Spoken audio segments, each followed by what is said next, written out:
Պարոն Աթանեսյան, նախ առհասարակ գործի տուժողների մասին, ովքեր են այդ տուժողները եւ ուր էին այսօր։ Գործով կան։ Տեսեք, նախաքննության փուլում 4 անց ցուցմունք է տվել, խայտաբղեց իրականության հետ անհասկանալի չհամեմատվող եւ իրար հետ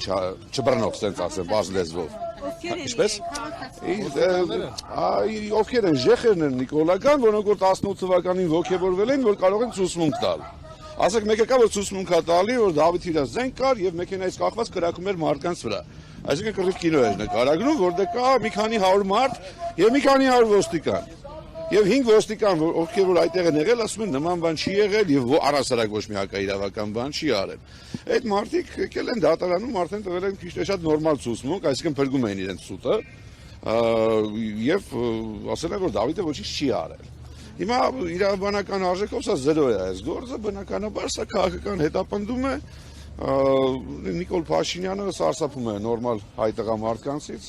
դա հերթական դրսևորումն է։ Դուք նաև այսօր կալանք, այսօր միջոցառման մասին խոսք եղավ, չէ՞, կալանք։ Այսօր խնդրում ենք, որպեսզի դատարանը արտահայտ քննարկեր խափման միջոցի հարցը, թեպետ ասեմ, կալանավորողները Նիկոլը, թողնելը Նիկոլը, հաստատ մենք Հայաստանում, մենք որպես ժողովուրդ չենք արժանացել դատարան ունենալու երևույթին, եկեք ինքնակապիտությամբ չզբաղվենք։ Դուք միտում տեսնում եք, այս հետաձգման մեջ, որ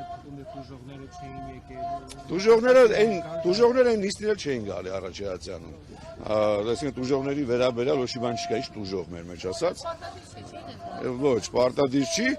միտում դե հիմա ինչ ասեմ, չկարծում որ դատախազը հատուկ աշխատանքից ազատվել է, որ այսօր հետաձգվի։ Բան չասեմ, էլի։ Ասում եք քաղաքական ինչ նկատում եք, ինչից հետո նա հայտնվեց իշխանության։ Ամենասկզբից էլ եղել է, 18 թվականից էլ եղել է, որպես ժողովրդի կողմից ընտրված ՀԿ-ի թեկնածու, հետո իր դաշինքով ընտրված թեկնածու։ Չմոռանանք, որ Դավիթ Համբարձումյանը առաջինն է, որ ընտրություններով Նիկոլին հաղթեց Հայաստանում, եւ դա իրեն չի ներվում իհարկե։ Հիմա էլ դե վարչապետի միասնական թեկնածու է խորհրդարանական ընդդիմությունից, բնականաբար դա էլ չի ների։ Բաթորի վրա աշկ ունի, բա ոնց կների։